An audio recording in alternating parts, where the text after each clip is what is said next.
মাওলানা দেলোয়ার হোসেন সাইদি সাহেব মরহুম, উনি যদি টেনে টেনে আমার নবীর শানে হাদিসগুলা বলে শুনতেন, আজকে আমরা ক্যাসেট শুনে শুনে আপনার জন্য দোয়া করতাম। কাশ যদি আপনি বলতেন যে আমার নবীর লোক মুবারক আমার নবীর সাহাবীরা সংগ্রহ করতেন, আমার নবীর থুতু মুবারক নিয়ে মুখে মুখে লাগিয়েছেন, এই কথাগুলা যদি টেনে টেনে জাতির সামনে বলতেন। আফসোসের বিষয় হচ্ছে এগুলা বলি নাই, জাতিকে শুনিয়েছি কিয়ামতের ময়দানে আমার নবীও নাকি জানেন না আমার নবীর কি অবস্থা হবে।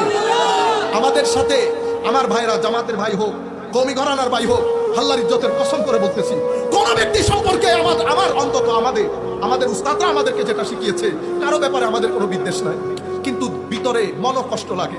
কেমনে আপনি মানুষের সামনে আমার নবীর শান সম্পর্কে কথা বলতে পারলেন? আমার নবীও জানে না।